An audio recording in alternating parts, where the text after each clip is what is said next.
इस प्रकार से भगवान इन इंद्रियों को हरि रस के अंदर डुबोइए, भगवत रस का पान कराइए इनको, तो ये इंद्रियां आपके बस में हो जाएगी, अनुकूल हो जाएगी, नारायण और जीवन है वो दिव्य हो जाएगा।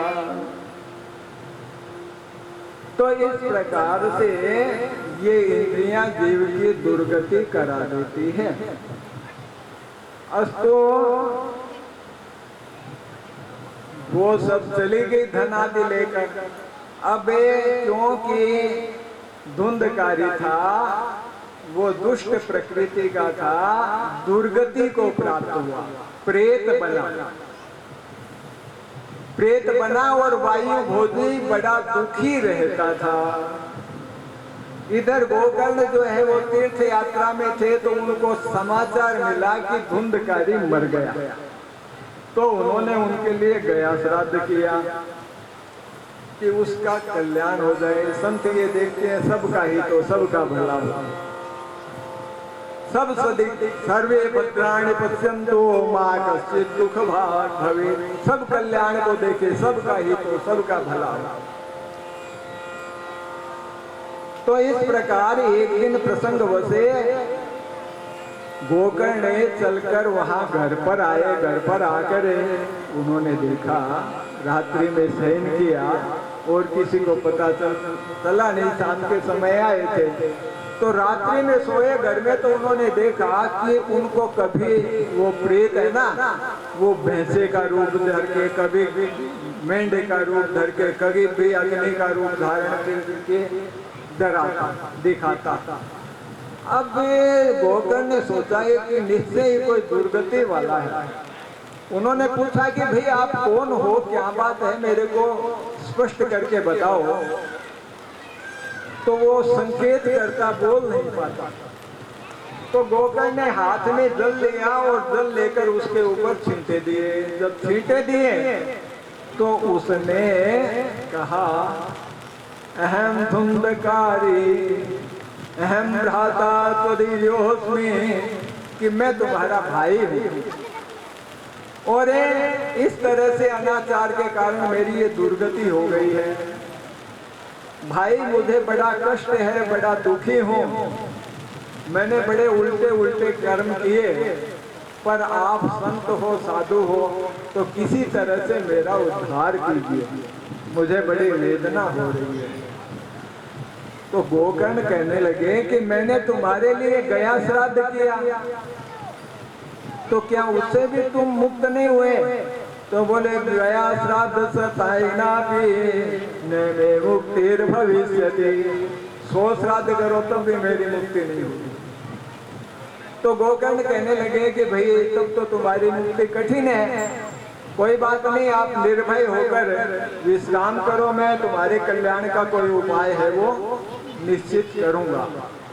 गोकर्ण ने जब दूसरों को पता चला कि गोकर्ण आए हैं, तो लोगों को गांव में प्रसन्नता हुई, लोग उनसे मिलने आए। तो उन्होंने रात्रि की सारी घटना बताई।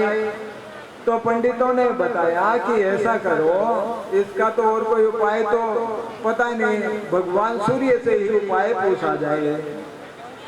तो गोकर्ण ने भगवान सूर्य से प्रार्थना की। भगवान सूर्य ने कहा कि श्रीमद् भागवतान मुक्ति सप्ताहम वाचनम कुरु, कि श्रीमद् भागवत से इसकी मुक्ति होती है और सप्ताह विधि से उसका श्रवण करवाओ। तो दूसरों ने कहा भी ये तो वैसे करनी है, शुक्र है, कोई कठिन भी नहीं है, इसलिए ये उपाय किया जाए। तो गोकर्ण ने वहां भागवत की कथा की। तो जब भागवत की कथा प्रारंभ हुई तो वो प्रेत था ना, वो एक बांस की पेड़ में ग्रंथि में आकर रुक गया, क्योंकि वाताहारी था ना, वायु रूप था ना, इसलिए स्थिर नहीं रह सकता। तो बांस की ग्रंथि में आकर बैठ गया। जब पहले दिन कथा हुई तो बांस की एक गांठ फट गई, दूसरे दिन 2 और इस तरह से 7 दिन में बांस की 7 गांठें फट गई और वो जो धुंधकारी था वो दिव्य रूप चतुर्भुज धारण करके भगवान विष्णु का सा स्वरूप धारण करके वहां प्रकट हो गया कि धन्योयम भागवती वार्ता, कि भागवत की कथा है वो धन्य है, मेरे को इससे देखो कल्याण हो गया, ये दिव्य स्वरूप है, इसकी प्राप्ति हो गई। उसने भागवत जी के महात्म्य का वर्णन किया और इधर से क्या है कि एक विमान है वो आ गया, पार्षद विमान लेके आए। देखो भागवत की क्या विशेषता है कि कहा गया, सूत जी ने कहा कि देखो इससे बांस की ग्रंथि फट सकती है, तो मनुष्य की भी ये ग्रंथियां हैं वो ग्रंथियां फूट जाए ना। वेद ये कहता है कि इसके हृदय में ये जो ग्रंथियां हैं, ये ग्रंथियां जब छूट जाए तो ये मुक्त हो जाता है, ब्रह्म स्वरूप ही हो जाता है। वो ग्रंथियां कौन सी हैं? काम, क्रोध, लोभ, मोह, मद, मत्सर और अविद्या, ये 7 ग्रंथियां हैं। इनसे जब आप मुक्त होगे तो आपका जीवन निर्मल हो जाएगा और आप भगवत प्राप्ति के पात्र बन जाओगे।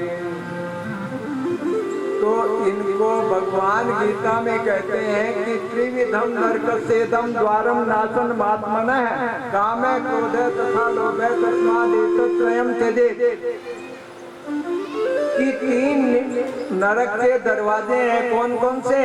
काम, क्रोध और लोभ। तो ये नरक के दरवाजे हैं नारायण, तो देखो जो दरवाजे पर होगा उसी में तो घुसेगा ना, तो इसलिए इनको जो छोड़ देता है, काम कामना का त्याग कर देता है, जो क्रोध को त्याग देता है। देखो एक व्यक्ति पढ़ा लिखा है, योग्य है और एक मूर्ख है, पर देखो पढ़े लिखे को भी क्रोध आता है और मूर्ख को भी क्रोध आता है। बताओ क्या अंतर हुआ? तो ये बुराइयां यदि हमने नहीं छोड़ी जीवन में तो जीवन उज्जवल नहीं हो सकता, इसलिए बुराइयों का त्याग कर देना चाहिए। भगवान वासुदेव वही कहते हैं कि एतर विमुक्त कौन्तेय तमो द्वारे त्रिभिर नरः आचरत्यात्मने श्रेय ततो याति पराम गतिम, कि जब वो इन्हें काम, क्रोध, लोभ आदि का परित्याग कर देता है और इनका त्याग करके फिर कल्याण के लिए आचरण करता है, तब वो परागति को प्राप्त हो जाता है, परमात्मा को प्राप्त हो जाता है। यही वह यहीं पर रहते रहते हो जाता है। तो इसलिए इनका त्याग करना चाहिए। बांस की ग्रंथि फट सकती है तो इसके श्रवण से हृदय की ग्रंथियां छूट जाए तो इसमें क्या आश्चर्य की बात है। तो विमान आया और पार्षदों ने उसे जो धुंधकारी अब भगवान का पार्षद बन गया था उनको अंदर बिठाने लगे। तो गोकर्ण ने कहा कि भाई सुनो। बोलो क्या बात? बोलो मैंने कथा सुनाई, सबने कथा सुनी, विमान इसी के लिए क्यों आया, औरों के लिए क्यों नहीं आया? तो पार्षद कहने लगे ये दृढ़ं से हतम ज्ञानम प्रमादेन हतम श्रुतम, कि ज्ञान जब तक दृढ़ नहीं होता तब तक वो कोई फल नहीं देता। और प्रमादेन हत श्रुतम, आप सुनो पर ध्यान से नहीं सुनो, बात को समझो नहीं, धारण नहीं करो तो वो कैसे कल्याण करेगा? हाँ, आप ध्यान से सुनो, समझो उसको, विचार करो उस बात पर कि ये बात कहते हैं, ये बात कहाँ तक सही है और मेरे जीवन में ये कैसे लागू हो सकती है। क्या बाधा है? बाधा है तो पूछो और उसको फिर आत्मसात करो। तो धारण करोगे तो वो कल्याण को निश्चय ही प्राप्त कर लोगे। तो इस प्रकार से ये जब उन्होंने कहा तो इसने ध्यान से सुना। क्यों सुना? ये तो दुखी था, प्रेत योनि में था, परेशान हो रहा था कि किस तरह से मैं इस दुर्गति से छूटूं। पर दूसरों की ऐसी लगन थोड़ी थी। वही राजपाल जी ने आपको कार्ड दे दिया कि आओ, तो आप जरूरी है क्या कि कथा सुनने ही आए हो सकता है राजपाल जी को खुश करने आ गए कि राजपाल जी नाराज हो जाएंगे, तो चलो कोई बात नहीं, चलते। कथा सुनना, सत्संग सुनना और बात है, और दूसरे को खुश करना और बात है। नारायण तो देखो, पर आई गए हो तो सुन भी लो ध्यान से। और हाथ जोड़ के प्रार्थना है आपसे कि छोटा सा ग्राम है, और भी कोई सुनना चाहता है तो लाओ यहाँ पर, उनको बुला कर लाओ, क्योंकि लाने वाले को बड़ा पुण्य होता है। हाँ, ये तो मौका है 7 दिन का, तो सुनोगे तो अवश्य लाभ होगा कि बात को समझोगे। संसार में तो हम लगे ही रहते हैं, ये अवसर तो कभी कभी मिलता है। तो इसलिए राजपाल जी ने नहीं, ये मानो ये हमारी ही चीज है। अरे भाई भगवान तो सबके है ना, तो सबके हित के लिए है, तो इतना इन्होंने कर दिया, बाकी आप कर लो। बाकी आप भी करो, सारे गांव में जागृति करो, बुलाओ, सुनाओ कि भाई सुनो, ठीक है ना। लगता क्या है, हम योगी ताश पत्ती खेल के भी तो टाइम पूरा कर देते हैं, और ये तो क्या है कि भगवान की चीज है, मेरी चीज नहीं है। ये तो संतों की प्रसादी है, भगवत कृपा का फल है। बड़े बड़े जो दिव्य संत हैं उनकी कृपा का प्रसाद है, भागवत का है, भगवान का है, इसमें मेरा क्या है। तो इसलिए क्या राजपाल जी का है इसमें, तो ये तो सबका है अपना। तो इसलिए औरों को भी बुलाओ, सुनाओ, ताकि क्या है कि सबका कल्याण हो सके, सबका हित साधन हो सके। तो इस प्रकार से जब उन्होंने कहा तो पार्षदों ने कहा कि इसने जैसे सुना वैसे उन्होंने सुना नहीं। अब आप दोबारा कथा करो और सब प्रेम से सुने, तो निश्चय ही आपको भी ऐसा ही फल प्राप्त हो जाएगा। बोलिए सच्चिदानंद घन भगवान की। तो जब ऐसा किया तो दोबारा क्या है, गोकर्ण जी ने कथा की और सबको बुलाया, सबको प्रेम से सुनाया। सबने बड़ी तत्परता से सुनी, क्योंकि देख लिया था ना कि प्रेत का ही उद्धार हो गया, तो हमारे उद्धार में क्या कमी है। तो सबने बड़ा ध्यान से सुना। तो क्या हुआ कि भगवान स्वयं जो है वो विमान लेकर वहां पर आए, और भगवान ने गोकर्ण जी को अपने हाथों से पकड़कर विमान में बिठा लिया। और सब जैसे भगवान राघवेंद्र है वो सारे लोगों को, जाने वालों को अपने साथ ले गए ना साकेत धाम, ऐसे ही सबको जो है वो भगवान विमान में बिठा के अपने लोक में ले गए। बोलिए सच्चिदानंद घन भगवान की। इस तरह से ये भागवत जी का महात्म्य श्रवण करवाया। फिर कहा कि इसकी विधि क्या है, विधि विधान बहुत है भाई, पर जैसे तैसे संभव हो। ये तो देखो आयोजन है एक सत्संग रूप में, किसी कामना को लेकर है नहीं, बस सबका हित हो सके, हमारा कल्याण हो सके, इसके लिए है। तो फिर भी कहा कि और चीजें तो ऊपर की हैं, पर विशेष रूप से देखिए कि काम है, क्रोध है, लोभ है, मोह है, मद है, मत्सर है, इनको त्याग कर कथा का श्रवण करना चाहिए। किसी की निंदा चुगली नहीं करनी चाहिए, तो दुर्गुणों को, दुर्विकारों को छोड़कर 7 दिन तक भगवान की कथा श्रवण करना चाहिए। और पर चर्चा ही नहीं करनी चाहिए, किसी की चुगली निंदा नहीं करनी चाहिए, और मतलब बिना कारण बोलना नहीं चाहिए। अपना इष्ट मंत्र है अथवा राम राम है, वो जपते रहो सारे दिन, उठते बैठते है ना।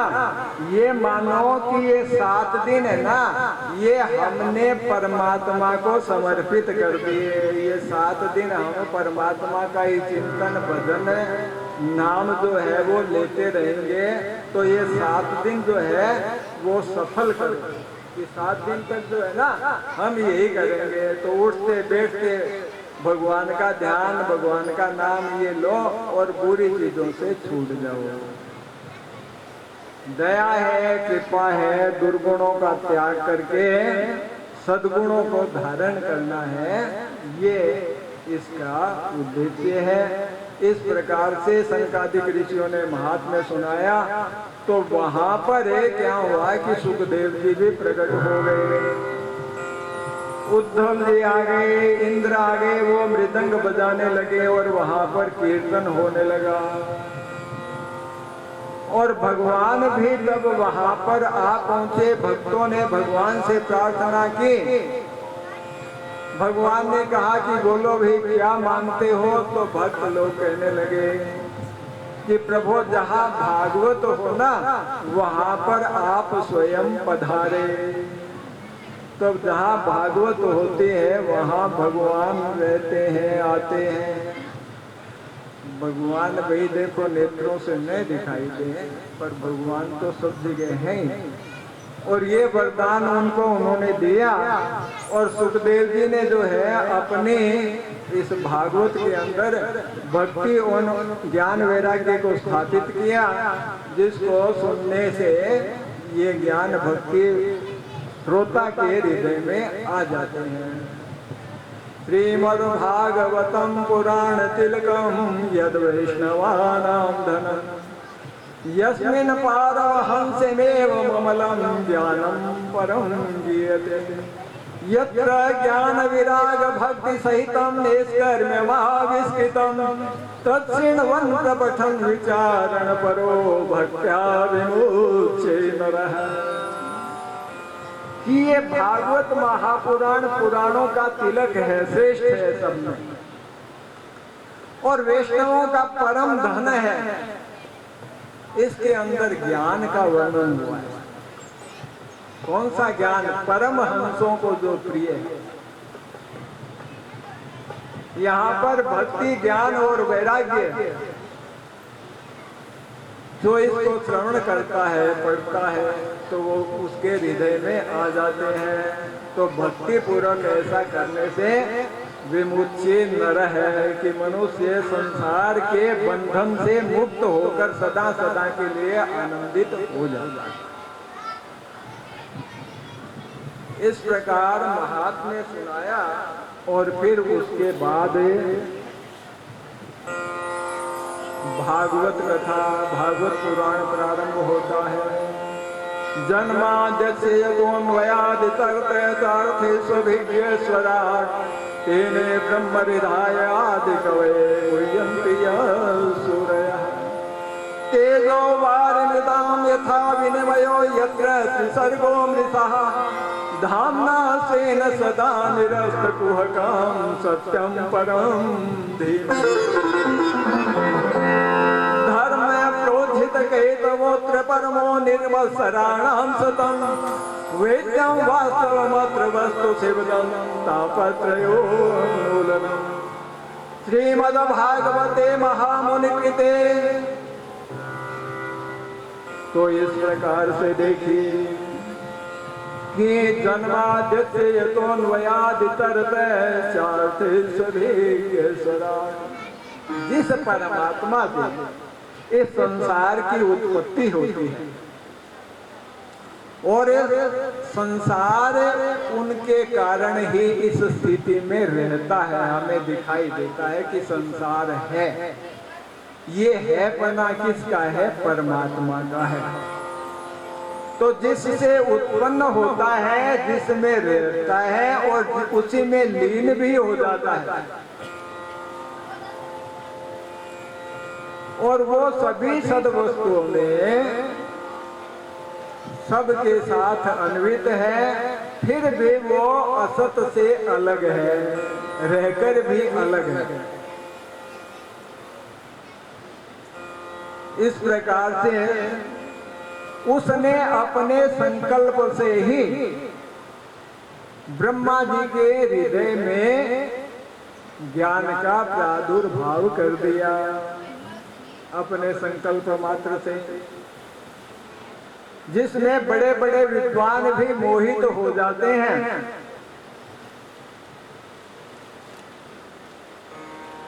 तो इस प्रकार कहते हैं,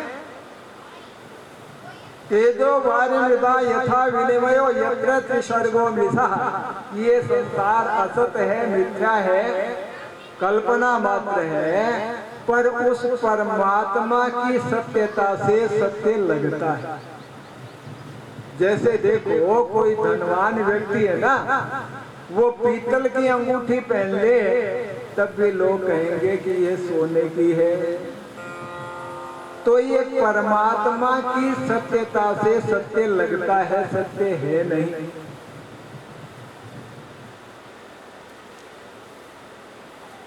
उनकी जो अज्ञान है वो उनसे नितांत दूर रहता है। सत्यम परम धीमहि, इस प्रकार जो परम सत्य है उसका हम ध्यान करते हैं। देखिए, परम सत्य एक, परम सत्य अलग अलग नहीं है। भागवत पुराण है, पर यहाँ पर व्यास जी ने ऐसा नहीं कहा कि कृष्णम परम धीमहि, हम कृष्ण का ध्यान करते हैं, ऐसा नहीं कहा। क्यों नहीं कहा? कि एकम सद विप्रा बहुधा वदन्ते, वेद ये कहते हैं कि एक ही सत्य को अलग अलग नामों से जाना जाता है। सत्य एक ही है, सत्य एक ही है।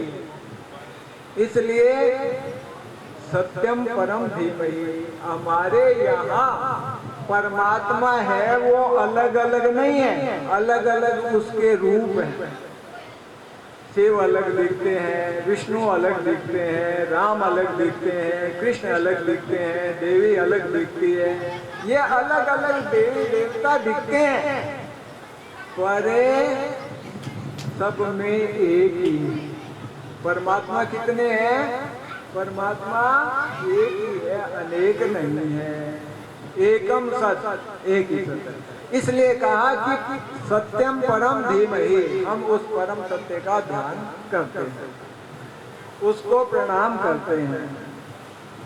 धर्म में प्रोज्झित केतवोत्र निर्मत्सरा नाम सताम, कि धर्म में प्रोज्झित केतवोत्र, यहाँ भागवत जी में निष्कपट धर्म का वर्णन हुआ है, उसमें केतव नहीं है, कोई मिलावट नहीं है। वेद्यम वास्तव मत्र वस्तु शिवदम तापत्रयोन्मूलनम, यहाँ पर जिस वस्तु का वर्णन हुआ है वो जानने योग्य है और तीनों तापों को शांत करने वाली है।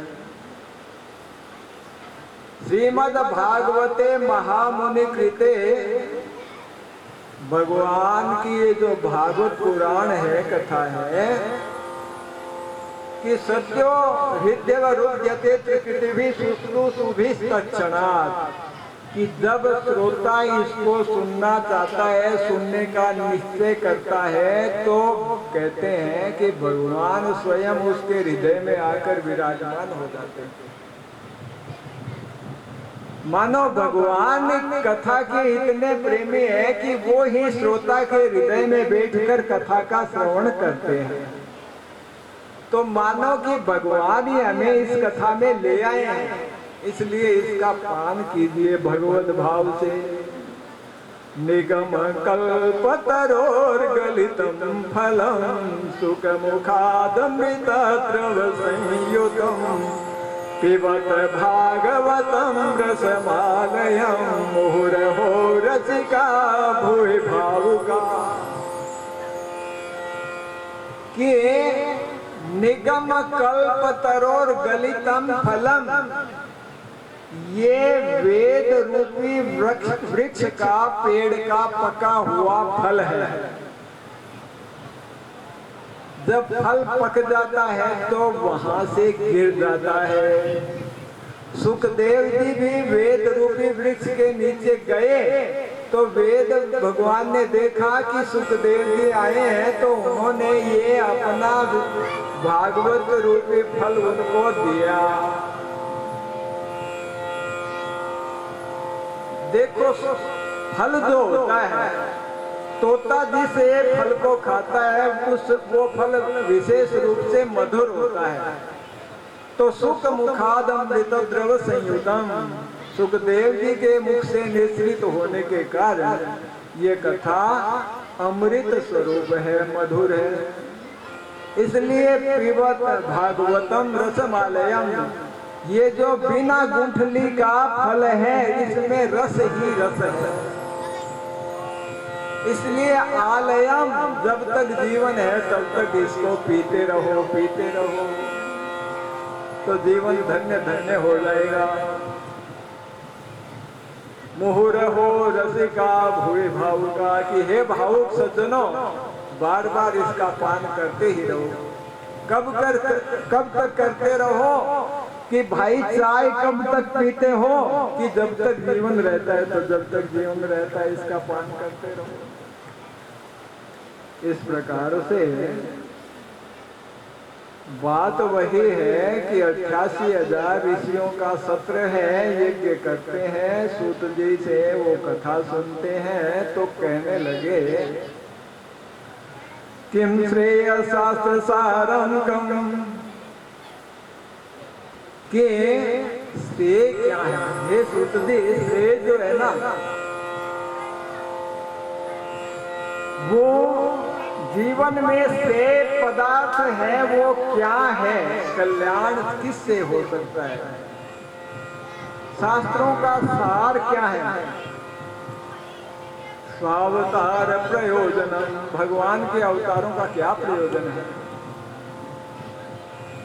किं कर्म केवतारास्य धर्म कम शरणंगत है, मनुष्य के द्वारा करने जाने योग्य क्या कर्म है, अथवा तो भगवान की लीलाएं कौन कौन सी है, उनके अवतार कौन से हैं।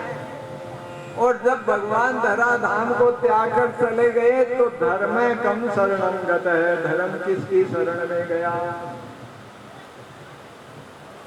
इस प्रकार से ये प्रश्नाध्याय है। सोनकादिक ऋषियों ने सूत जी से प्रश्न किए, क्योंकि मंदा सुमंद मतयो मंद भाग्यायुपद्रुता, कलयुग के लोग हैं वो बड़े मंद बुद्धि हैं।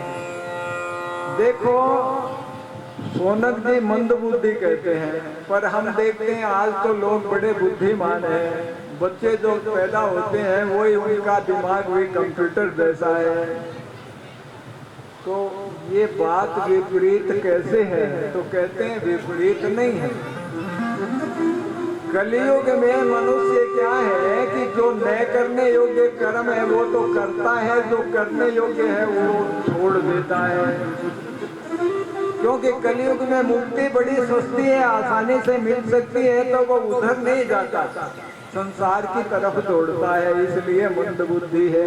मंदा सुमंद मतयो, इस प्रकार प्रश्न किया तो व्यास जी हैं वो सूत जी कहते हैं कि उन्होंने मंगलाचरण किया।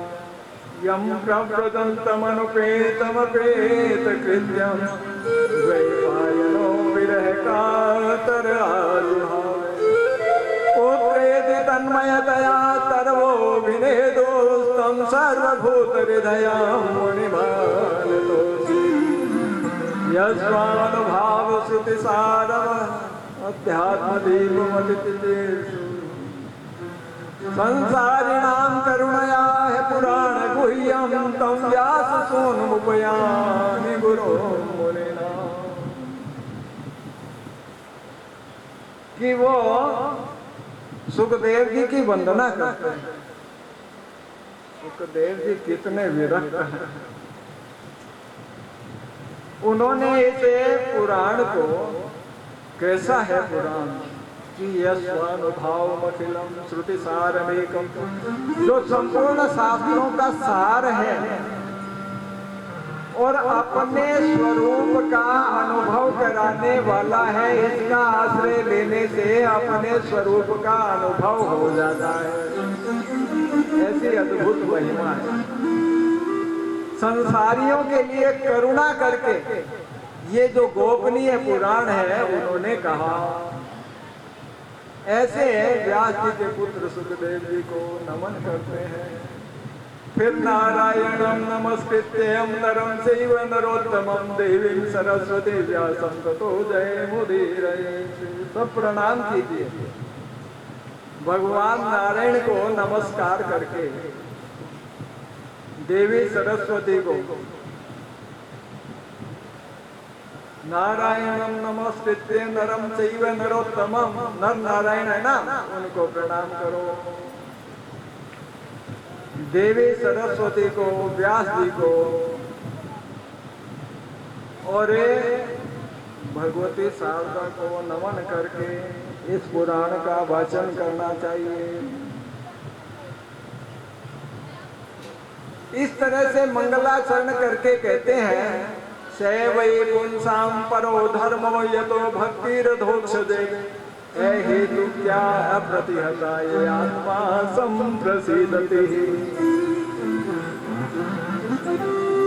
कि मनुष्यों का परम धर्म क्या है कि यतो भक्तिरधोक्षजे, भगवान में भक्ति हो जाना ही मानव जीवन की सफलता है। ये हमारा परम धर्म है। कैसी भक्ति कि हेतु की, उसमें कोई हेतु नहीं हो, लाग लपट नहीं हो कि मुझे भक्ति के बदले ये चाहिए। ऐसी भक्ति, निष्काम भक्ति।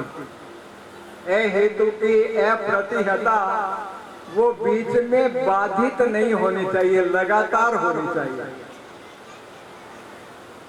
भक्ति जो है भगवान की वो सतत होनी चाहिए। ये नहीं कि एक दिन कर ली और दूसरे दिन जय सिया राम, लगातार होनी चाहिए। हेतु की अप्रतिहता ये आत्मा संप्रसीदति, उससे आत्मा प्रसन्न हो जाती है। भक्ति करने से क्या होता है? भीतर प्रसन्नता छा जाती है।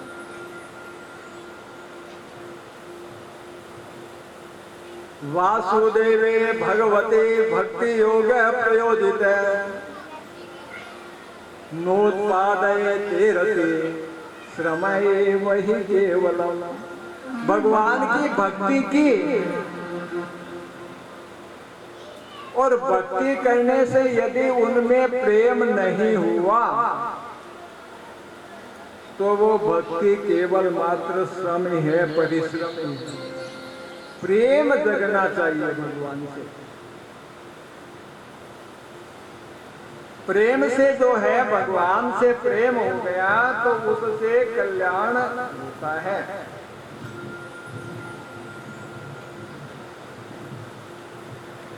तीर्थाटन साधन समुदाय, तीर्थाटन साधन समुदाय, योग विराग ज्ञान निपुण, योग विराग ज्ञान नाना कर्म धर्म व्रत दाना, नाना कर्म धर्म व्रत दाना, संगम तम जप तप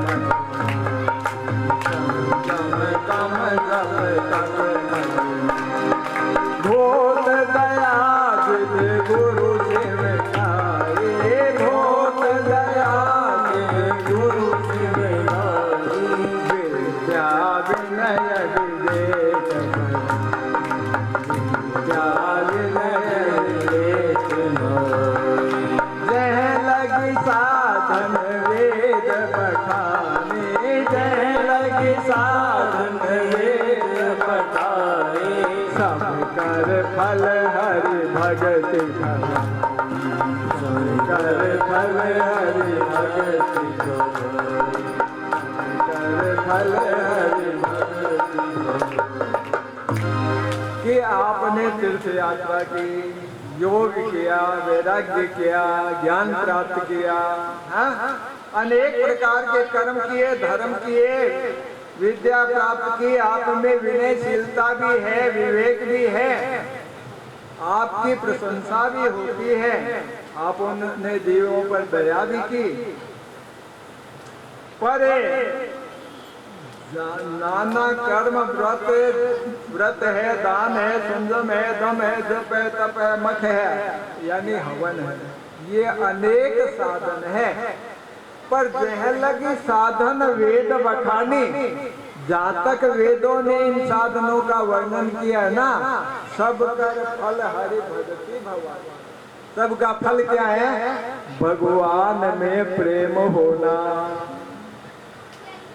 तो भगवान में प्रेम होना इन सब का उद्देश्य है। तो भगवान से प्रीत होनी चाहिए, नहीं तो श्रम वही केवलम। देखो हमारे यहाँ 4 पुरुषार्थ है, थोड़ी सार बातें आपको बता रहे हैं। 4 पुरुषार्थ कौन से हैं? धर्म, अर्थ, काम और मोक्ष, ये 4 पुरुषार्थ हैं। तो क्या कहा गया है, इसको थोड़ा सा समझने की जरूरत है। देखो कि धर्मस्य याप वर्गस्य नार्थोपकल्पते। धर्म किस लिए है? धर्म क्यों करना चाहिए? कि धर्म से मोक्ष प्राप्त हो, मुक्ति प्राप्त हो, इसलिए धर्म का आचरण करना चाहिए। नार्थोपकल्पते, वो अर्थ के लिए, धन के लिए नहीं है कि धर्म किया और धर्म के बदले धन मांग लिया कि मुझे धन मिल जाए, ऐसा नहीं। दूसरा पुरुषार्थ है ना, अर्थ, धर्म, अर्थ का मोक्ष। तो धर्म है वो मुक्ति के लिए है, अर्थ के लिए नहीं है। और अर्थ है वो किस लिए? कि अर्थ से इंद्रिय प्रीति कामो लाभाए जीवन। अर्थ जो है वो क्या है कि धर्म के लिए, अर्थ से धर्म होना चाहिए। देखो जैसे ये भागवत पुराण की कथा हो रही है, तो ये अर्थ का धर्म में विनियोग हो गया ना भाई। इस तरह से हमारे पास जो धन है, उस धन का हमें धर्म के कार्य में उपयोग करना चाहिए, ये सदुपयोग। तो धर्म